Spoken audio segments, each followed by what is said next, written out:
ক্যাপ্টেনরা কোনো সময় টিমের প্রতি চাওয়া পাওয়া থাকতে পারে না। অ্যাজ এ আমি ক্যাপ্টেন, আমি কোচ না টিমের, যে আমি এটা ডিসাইড করতে পারবো যে কে গেম টাইম পাইলো কে পাইলো না। ভুল বলতে গেলে এটা আমি জানি না কে বা কারা করছে। আসলে যারা ফুটবল দেখে না বা ফুটবল বুঝে না, আমার বিশ্বাস তারাই এগুলো করছে।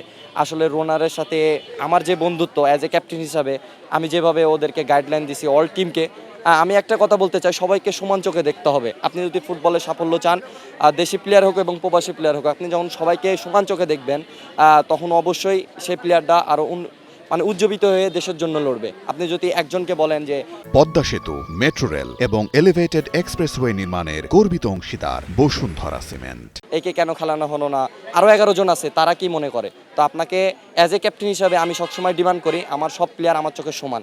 সে প্রবাস থেকে আসুক, সে দেশি প্লেয়ারে হোক। হ্যাঁ, অবশ্যই রোনাল্ড অনেক ভালো প্লেয়ার, অবশ্যই বাংলাদেশেও আসছে। বাংলাদেশের জন্য এটা মানে উজ্জীবিত। ও সামনে আরও ভালো জায়গায় খেলবে, বাংলাদেশের হয়ে আমাদের সাথে খেলবে, ন্যাশনাল টিমে খেলবে। দিস ইজ অ্যাজ এ আমি ক্যাপ্টেন, আমি কোচ না টিমের, যে আমি এটা ডিসাইড করতে পারবো যে কে গেম টাইম পাইলো কে পাইলো না। এটা টোটালি আপ টু কোচ যেটা মনে করছে।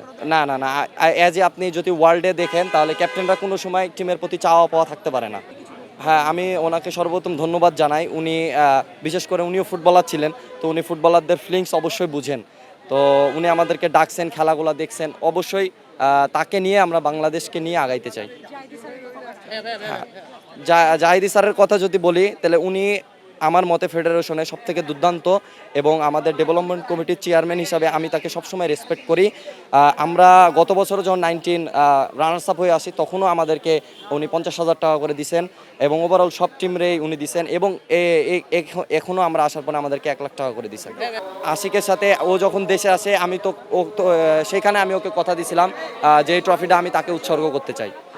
পিএমের কাছে চাওয়া পাওয়া বলতে, আমরা যখন সেখানে যাব সেখানে আমাদের চাওয়া পাওয়াটা হবে, আপনারা তখনই বুঝতে পারবেন আমরা কি চাই।